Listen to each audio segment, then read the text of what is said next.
everybody. We hope your morning is going great so far. We do hope that you learned something from our last interview with Dr. Augustine there, who is a microbiologist and immunologist as well. Now we are switching the conversation a little bit. I'm going to be chatting this morning with Elisa Gomez, who is from the environmental EMA, the Environmental Management Authority. I don't know where my thoughts went. And Elisa is an environmental education officer. Good morning and welcome. Good morning. Thank you for having me. Thank you for being with us this morning. Now, we are celebrating tomorrow, and it's World Environment Day on the 5th of June. And the EMA is the authoritative body that manages, anything dealing with the environment, and they're the ones that are really gatekeepers for those who make infractions against the environment as well. How is the EMA observing World Environment Day tomorrow? Well, just a little background. In terms of World Environment Day, it is a United Nations Environmental Day. It's an observance of the United Nations. And the EMA has been observing it from inception because the EMA was formed in 1995 on World Environment Day. So it has special significance for us. We'll be celebrating our anniversary tomorrow. It will be our 26th anniversary. Last year was our 25th. Right. Yeah, so we are growing older every year.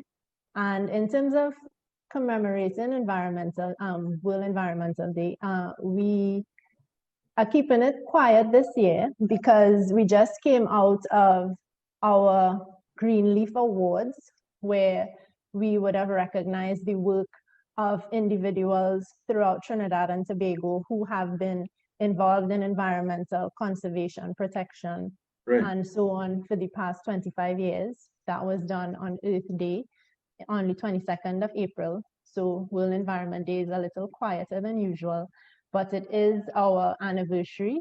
And every year there is a theme. This year the theme is related to environmental restoration. The specific theme is reimagine, recreate, restore. So it is inviting anyone from the individual to the organization to do something to work towards environmental restoration. It can be as simple as doing something to reduce waste or starting a compost bin, something like that, to recycle your waste, that sort of thing. So anybody can get involved, and the EMA is inviting anyone to do their part at this time as we work towards environmental restoration. This has become especially important given that the United Nations has declared the next decade as the decade of environmental restoration. So 2021 straight through to 2030 is the decade of environmental restoration. So we are kicking that off tomorrow with World Environment. And we need, as Tribune winners, we really need to do so because we have a bad reputation when it comes to our carbon footprint. We are per capita highest in the world, and we're actually pretty up there when it comes to waste generation per individual as well. So what can we do, to be better people to the environment? Well, in terms of reducing your carbon footprint, it can be as little as turning off lights when you're not in a room. I know a lot of people like to have the television on for background noise, that sort of thing. So you can turn it off if you're not actively listening to it. Unplugging chargers when they're not actively charging something, and taking a walk instead of driving. So that way you are actually burning energy rather than burning carbon, that sort of thing. So those are little things that can be done. And there's also recycling that takes place locally. And that is done through the EMA's iCare project.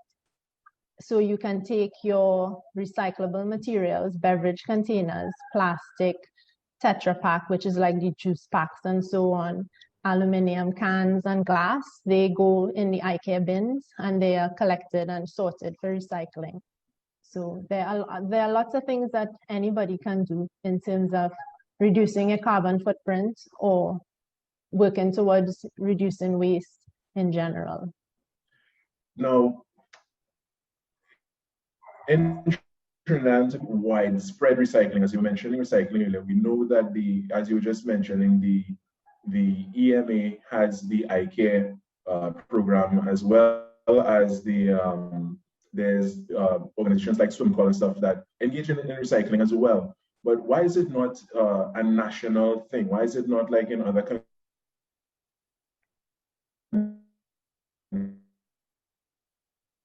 like the US and Canada, where there's, just on the sidewalk with your regular bin, there's recycle bins as well? Why haven't we gotten to that point yet? Well, the intent is to move towards that. The iCare project is a stepping stone towards recycling eventually being taken over by regional corporations.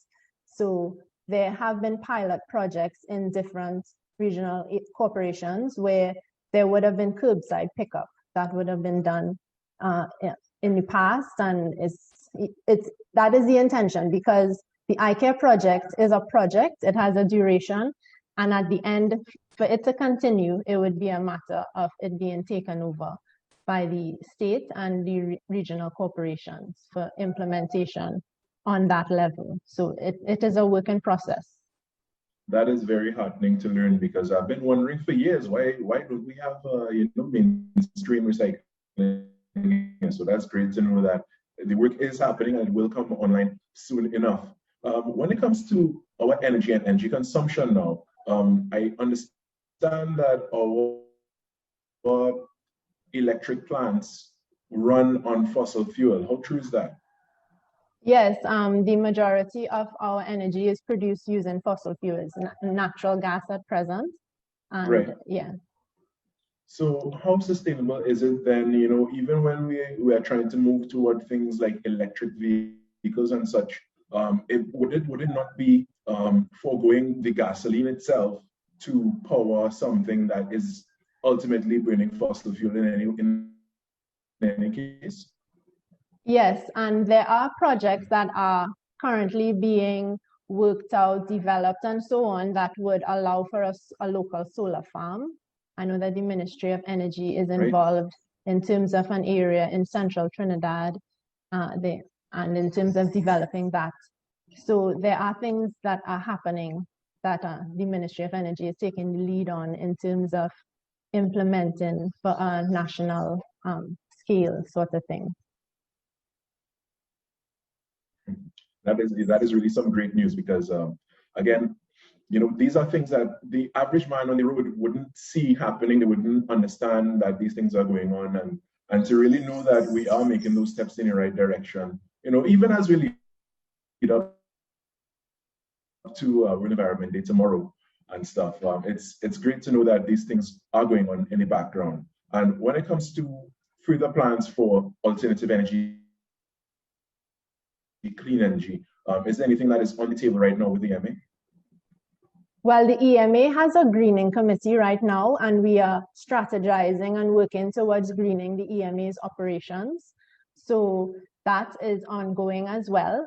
There have been efforts in the past, but with this committee, it is focusing a bit more on the climate change aspect and carbon emissions. So, for example, we would have filed to get a grant to put solar panels on the roof of the EMA at the Port of Spain office. And there are intentions that we can move towards that. And we are also looking at other options. So right now the Greening Committee is strategizing and developing a proposal and working towards implementation of the proposal as well. All right, wonderful. Alisa, that's all we have time for this morning, but I do want to thank you so much for joining us. I want to wish you and the EMA congratulations on the 26 years of existence so far, and the great work that you have been doing. Happy World Environment Day tomorrow, and have a good one. Thank you. Same to you all. All right, we are going to take that short break. Now we come back.